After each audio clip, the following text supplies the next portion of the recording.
right, moving on. Question number 2 comes in from Anonymous. So Anonymous says, whoever you are, Anonymous, welcome to the WiggyWam community, and thank you for your question. Anonymous says, I've been a member of the home buying and selling group for some time now, and I have to admit to being somewhat frustrated at the lack of progress being made to help people move home quickly. It seems like there's a lot of talk, but not a lot of action being delivered. The group held a lot of promise when I first joined, but now it seems to be driven by many different personal agendas and not by a cohesive whole. You say there are things available right now to help people speed up the home buying and selling process. So why aren't people using them rather than trying to come up with something different? The market has just gone through the busiest period I've ever experienced, and at a time when agents and solicitors alike would have welcomed changes to make their lives easier, but nothing seems to have happened. It's so frustrating. When will things change for the better? And do you think the home buying and selling group are on the right path, or they are barking up the wrong tree?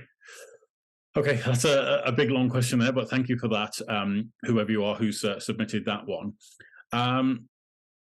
Where to start with this question? Okay, I suppose I can start by saying I don't think that that's necessarily unfair criticism, although I'm sure some of the members or leaders of that group may well push back against that. My understanding is that when okay, not my understanding. Where you have a situation like this, where you have a lot of people all focused on solving a particular problem, there's a couple of things that spring to mind. And one of those is that trying to solve the problem with the same group of people that have been part of the original problem can sometimes be really difficult because there's no fresh perspective on things. And as a consequence, with no fresh perspective, you tend to look at things in a very similar light, right? And if you look at all the breakthroughs in various different other industries, it's generally come from somebody from outside the industry who's looked at something with a fresh pair of eyes, or has seen a solution in another industry and brought it in to apply it to a new industry in a different way, or tweak something a little bit differently. And that's what's led them to have major success. Okay, so that would be the first thing I would say.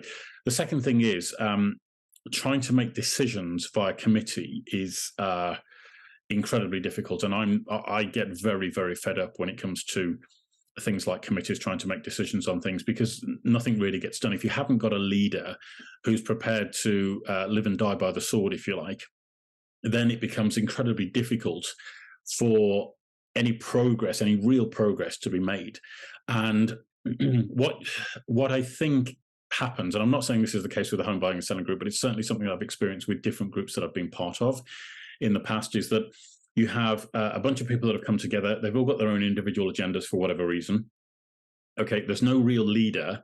And so everybody's sort of fighting for position on, well, this is the solution. No, this is the solution. No, this is the solution.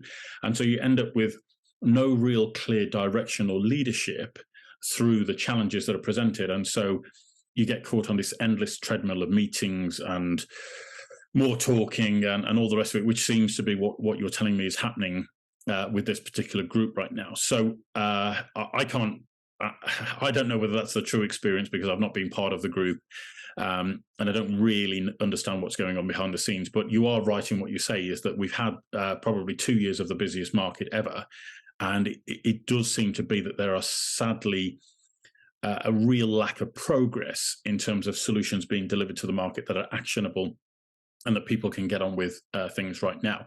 Now, in terms of answering that part of the question where I say there are things available right now, you only have to look at a slight switch in the residential property market, for example, to see exactly what I'm talking about. So if you're trying to sell your house via private treaty right now, I'm hearing anywhere between 16, 20, 26 weeks from offer through to exchange of contracts, right, as a general timescale.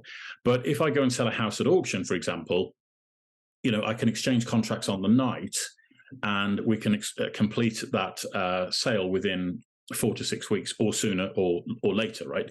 Now, if the auction market in isolation is very quick and easy at getting deals done quickly, why can we not take some of those learnings, for example, and apply them to private treaty? And one of those learnings would be why does a house sell quickly at auction? Well, because a large amount of the information is available up front. This is a very simple example, okay? So a large amount of the information is available up front in the form of what would be an auction pack, but actually you could use auction pack or seller's pack as synonyms, if you like. So the draft contract is there. All of the legal law society fixtures and fittings forms and property information forms are there. The searches are there. Okay, all of that information is available up front, and that makes a more informed buyer who can turn up on the night, bid for the property, and they've exchanged contracts.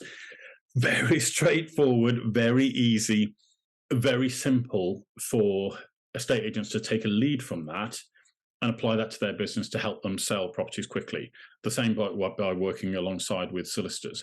And to me, it baffles me that I'm looking at this going, okay, well, that's a really quick and easy solution that could save 4 or 5 weeks off an average transaction time. And when you can take that quick win, it seems alien to me why that quick win isn't being taken by many different agents and solicitors up and down the country to help their clients move home quickly.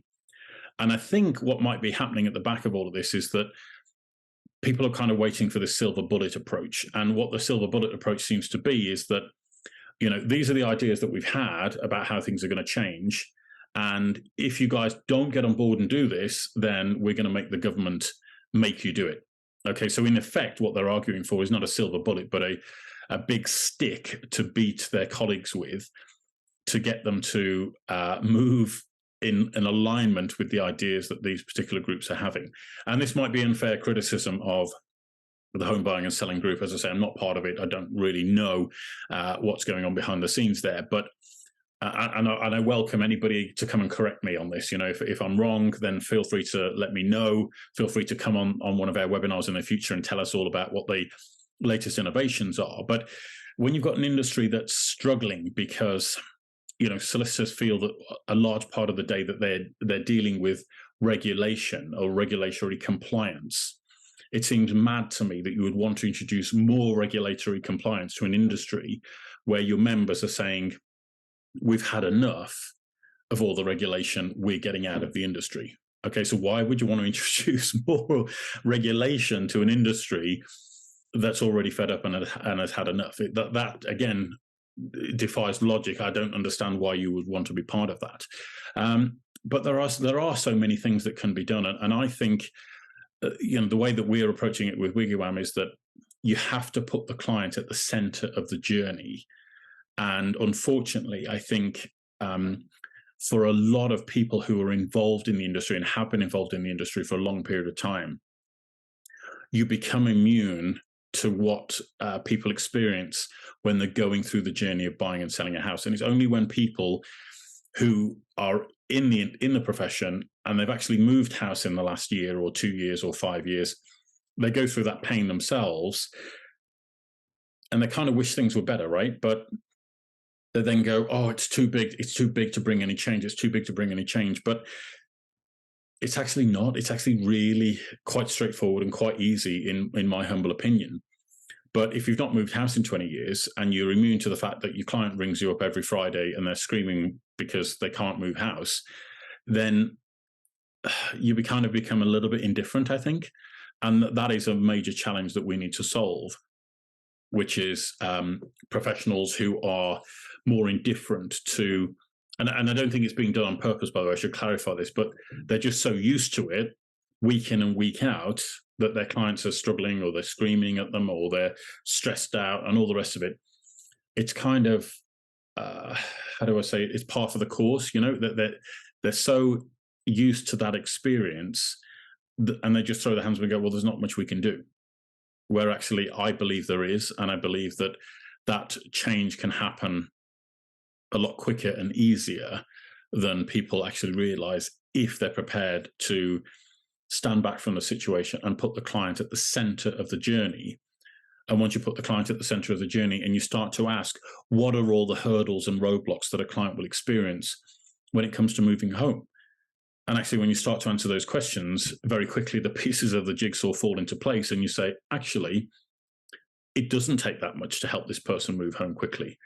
and we can do it in half the time because we've put the client at the center of the process. And the biggest kickback I see from all of this is actually professionals suggesting that their clients won't pay more for a more focused service because they think that everybody wants everything for nothing and they only want to pay low prices for things. And that's not true. You know, every single person I put this question to, where I've said, look, here's your options. You want to move house. Option A, okay, is you go out there, you find the property that you want. There's a 1 in 3 risk that it'll fall through. You know, it's going to take you up to 26 weeks for you to exchange contracts, but you're going to get conveyancing at, say, 700 quid. And, you know, as I say, there's a 1 in 3 chance that your sale will fall through, leaving you with costs of up to £2,000 or £3,000. Option B is fast track through to completion. There's a 1 in 10 chance that your sale might fall through. We can underwrite your costs so that you don't lose money, and that's going to cost you 200 quid, but you might pay 1,500 quid for your conveyance, but it'll be done in 6 weeks. Which would you rather have, option A or option B? Like, it's a total no-brainer. Nobody in their right mind is going to say option A. Okay, so I hope that answers the question there, Anonymous. I really do think change is definitely coming, and change will happen sooner rather than later, whether or not that is by people in the industry. And if they fail to make those changes, then the market will not be kind to their businesses, is the way that I'm looking at it. And I think those changes will happen a lot quicker now that the market is beginning to slow down, because agents and solicitors alike will realize, actually, we need to do something different if we're going to make our businesses survive. And that's really, unfortunately, the way things have had to go in order for the market to change. So I hope that answers your question, Anonymous. And again, if anybody thinks I am unfair in how I view this situation, then please feel free to come on one of our webinars in the future and correct me. More than happy to have your opinion on here, and you can sort of set the record straight, as it were. But that's how I see things. There are methodologies that people can employ right now in their business to make moving house great again, if you like, to make moving house a lot quicker and faster and easier than it has been in the past. So feel free to get in touch, and we'll talk more. All right. Thanks very much for your question. All right. Well, ladies and gentlemen, thank you for your time and attention today. Really appreciate you being with us, as always, week in, week out. We've done 17 weeks of this now, and I'm really excited as we go into the new year, because we've got, still a ton of work to do, but some pretty amazing announcements coming in early January. So keep an eye open for those. For those of you that have other questions or concerns or comments or feedback, feel free to feed them back to us on happytohelp@wiggywam.co.uk. That's our email address, which is happytohelp@wiggywam.co.uk. You can also go to our website to find more knowledge, resource, and experience, which is wiggywam.co.uk. That's wiggywam.co.uk. Or you can find us on Twitter, which is hashtag is at WiggyWam_UK. So that's at WiggyWam_UK. And you can send us questions or follow us for different knowledge and information that we share on social media through there as well.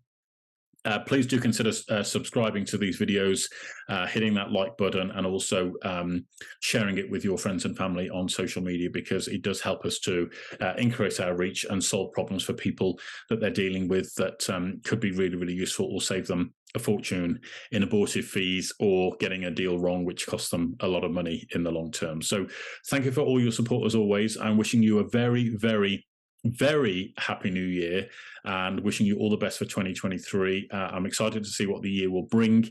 I know we've got a lot to be doing and getting on with and sharing with our amazing audience. So if there's anything else that we can do to help and support you as we enter this new year, please feel free to get in touch with us, and it would be our delight and a great privilege to help and support you in your journey. All right. So thanks for tuning in, guys and girls, and I will see you again on next week's episode in the new year. You take care. Thanks ever so much. Bye-bye.